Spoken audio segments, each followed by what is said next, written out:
Hey there, so I'm here with Rabbi Noah Rubin-Blose from Makom, the Jewish community formerly known as Triangle Jewish Streaming, if you knew them by that name. Rabbi Noah, how are you today? Doing all right. Happy to be talking with you. Really happy to have you here. So Macomb is a Jewish community rooted in collective liberation based in Durham and Orange counties of North Carolina. Their community is anti-Zionist and boldly led by queer and trans people, a place where all Jewish people and beloveds are welcome to join in creating space for ritual practice, joy and celebration, mutual support, and learning. Macomb is one of those organizations that we at JLF feel like we've been with really from the beginning. When you all first applied for this grant, you were really a nascent program, barely had gotten C3 status, like we're just beginning to, start convening. Obviously didn't even have your current name. So can you talk me through what it's been like seeing your community grow for the last couple of years and what kind of people are a part of it? Yeah, it's been a really amazing process, and I feel like in many ways, so it's been 2 years, about 2 years of us having programming, and about a year before that of like building and visioning and listening sessions and things like that. Um, and I feel like in many ways we're still kind of nascent. Like we've grown so much, and it's also um, we're still like really in a place of self-discovery as a community, I think, about where we'll be in the next 5 years. Um, and it's just been a couple of years of so many people putting in so much time and heart and vision. Um, we have a membership now for about a year and a half, a little less than a year and a half. We have had our first membership drive, and so many member leaders that have been making everything happen, really, which is just really beautiful to see and to be a part of.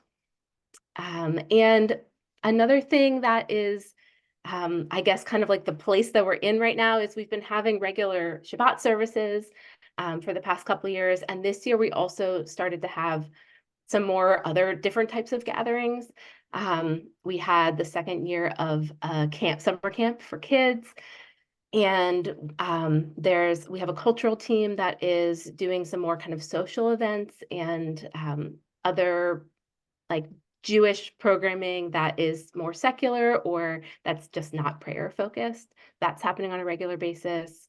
And we have a traditional egalitarian, try to egal minyan that's also meeting, which is not what our regular services are, but members. So there's just a lot of things that's like there's a need that folks are having and people are like, we're going to make this happen. Wow, that's really incredible to hear. Obviously, I've seen your grant reports the last couple of years, but just hearing it come out of a congregation staff member's mouth is really, really beautiful to sort of see that growth. And as your community's grown, you've developed new values informed by our context in the world to stay grounded to. Can you tell us about those values and that context, what they are? Yeah. So we have our value statement is a little bit long. So I encourage folks to check it out on our website if you want to read the whole thing. So there's a section, as you said, there's a section about our context, which is that we are an anti-Zionist, queer and trans-led Jewish community that is in the South, in the U.S. South specifically. And I think it's really both in our context and our values, one of the things that we're really kind of trying to lift up um, and do is to be rooted in place. Our name is Makom, which means place. So we're really rooted in place, and that means acknowledging the deep history of anti-Black racism here in the South in particular. It means acknowledging what it means to be on Indigenous land, both for Indigenous Jews and for non-Indigenous Jews. And also the deep histories of resistance in the South too. And so just like really holding that context, holding the time period that we're in and in which we're coming together, a time of rising authoritarianism and white supremacist violence, and so much more. So that's all of that context is very present with us as we come together with values around collective liberation. And anti-Zionism is a really important part of that. Anti-racism is an important part of that. Queerness is important to that. So those are like, it's the context and that's our values. And then also just being Jewish. So I think we have kind of this piece of like, how do we be present in the communities that we're a part of in this place, which is very much not majority Jewish? And then how do we root ourselves in Jewish time, in Torah, in everything that it means, like in all of the many lineages and traditions that are part of Judaism that we're carrying with us. So that's really kind of like this piece that we're trying to find together in our values is being present in our communities, in our justice movements, and then also deepening our Jewish practice together, really building Jewish present and a Jewish future and a sense of belonging and community and care and taking care of each other and mutual aid together. That's very, very beautiful. Love hearing sort of like that summary of all those values. Like I promise to anyone listening, if you do go on their website and read it, it's like there's 15 or 20 or something Jewish values that were just summarized as best as Rabbi Noah possibly could. So definitely check that out. As a spiritual community that houses many activists and organizers in that Raleigh-Durham area in the South, why is it so important to stay grounded in those values and to have them so clearly articulated as you do? I really love this question. Yeah, I mean, I think so. We came together in many ways, like as a spiritual home for Jews and beloveds who didn't have another spiritual home. And so I think this piece of being a community that is a place for people to get to be Jewish who haven't had another community to do that is really important. And that means that our values around anti-Zionism, our values around justice are really important, because that is like, it's a main way that folks have not had access to Jewish community. And it's, so there's like a kind of, carving out space. And then there's this piece of also that I want a Judaism of liberation. And that's what so many of us, I think, want, is to be able to be Jewish in a way that we don't have to apologize for all the different parts of ourselves. And in fact, those parts of ourselves are visionary. So I feel like our values and articulating them are so important, because it kind of like creates that space and carves out that space for our community to be able to even exist, and for us to be able to envision together, how do we want to be in community? What does it mean to be an abolitionist Jewish community, where it's not something that we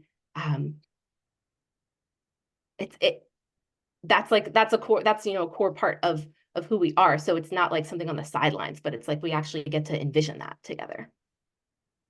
One thing I love about that is, as I've been an athlete for most of my life, and like one of my college coaches once had the saying, "Structure is freedom." Mm. And there's something really about that where you don't have the ability, you can question a lot of different things if you don't have that structure. And it's sort of, that sounds like what you're saying is having those values so clearly articulated such that you have the structure of how you kind of are living your life, and what you're living your life around is what gives you that freedom to both like live into that, envision that, and wholly bring full parts of yourself that you might not otherwise be able to bring if it wasn't so clearly articulated. So that's something that really, really resonates with me. Now, the theme that we're getting into this month is about what it means to hold Jewish values in our movement. So not just for ourselves, but for the progressive Jewish movement, the Jewish left. So I'm going to ask you to extrapolate a little bit, but, what do you think is important not only for your community of Makom, but also for our progressive Jewish movement who's working to build collective power more broadly? What do communities like Makom and the values you do hold mean for the movement?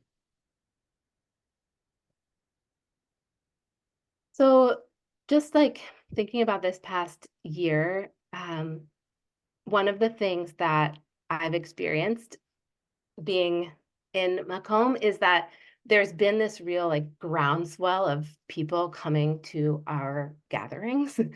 And it feels like we're able to be a, a spiritual kind of space and like kind of a respite space that I think there's like this um, dance between organizing and those kind of spaces that are aligned with values of justice and liberation, but where we also get to just be. And that both those things are so important. And um, it's just been like I was thinking about this. We had one of our monthly Friday night Shabbat services, and it was a day after um, a protest, a die-in protest, asking one of our um, Congress people to call for a ceasefire. And many of the people who came to services, there were folks that always come that had been at the protest, and there were also folks that don't always come, but who came through because I think they were maybe like um, needing a space to kind of unwind and process. And it was like people came through just for the potluck and, just because they wanted to see community, and then they had to go do something else. And then people came to the service. And the Aleinu prayer comes at the end of the service. And it's usually the way that we do it during the year in Ashkenazi tradition is that you kind of bend your knees when you say this prayer, but you don't like fully prostrate on the ground, which we do during high holiday season. But we actually just did a full prostration because people like that was kind of what was the vibe in the room that people needed. It was just like, we need to just lie on the floor and kind of like take a moment to, feel the support of the earth in that way, feel each other. So, I think that's really important for collective power for us to have spaces like that. And, we need those organizing spaces too. That there's like a real dance there, I think. Sounds like a powerful story and like an important place for the people who were between those two things. So as you mentioned at some point high holy days and how we might normally pray, and it's no secret that high holy days are coming up. That's why we're featuring a blurb from one of our other spiritual communities and featuring you all as the interview in our newsletter this month. Uh, I obviously sort of when we talk about a die-in, this year while we pray, many of us are also grieving at the loss of life due to the ongoing and excessive violence perpetrated by the corrupt Netanyahu government's military campaign in Palestine in response to last year's horrific Hamas attacks. The anniversary of these attacks on October 7th will be between Rosh Hashanah and Yom Kippur. What are you all carrying with you as a community as we go into 5785? Yeah. This high holiday season, preparing for it definitely feels different. Um, we actually just decided on our kind of theme or like framing, and which is grief and awe. So we are kind of explicitly going into this high holiday season holding awe, which is a theme of the high holidays always, um, and wanting to lean into this sense of, which I think is both about our smallness, like the sense of like, being in maybe a little bit of fear, but also a sense of our connectedness and of um, the awesomeness of the world and not wanting to forget that. And then at the same time, um, really holding grief in a way that feels, I think, is always present in the high holiday season and in its themes, but um, really in a particular way this year. Um, and yeah, I mean, I think it's really so many of the folks in our community are organizers. Um, Many of them have direct connections to Palestinians in Palestine. And I think, there's just a massive amount of grief at the ongoing genocide that is not going to be over by the time high holiday season comes in. So I think it's like we're gathering really as like an opportunity to pause and have a bit of a respite and feel our feelings and also zoom out and vision. And then we're doing that at the same time that we're holding that, like it might even feel hard to do that. Like it's like it's not like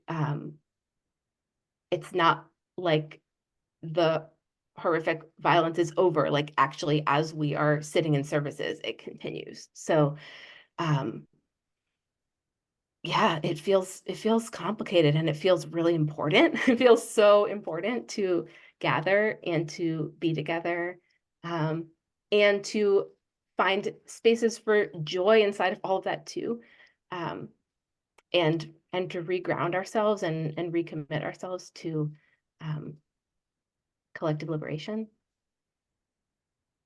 Yeah, I hope certainly now more than ever, I think is a time to commit ourselves to that, and certainly to, the belief and hope for a future, of safety, dignity, and peace for everyone in Israel, Palestine. So yeah, really, really appreciate it, Rabbi Noah. If anyone's in the Triangle area, not to just change the tone to upbeat again, if anyone's in the Triangle area and looking to get involved with Makom, where can they go to find you and to find those awesome values and whatnot that we talked about? Yeah. So our website is makomtriangle.org, MAKOM triangle.org. So that's a good way to find us. You can sign up for our email list there, which is a good way to be in touch. We also have an Instagram, which is also Makom Triangle, and would love to connect with local folks. Awesome. Well, thanks so much, and have a great rest of your Wednesday is when we're recording this. All right, bye now. Thank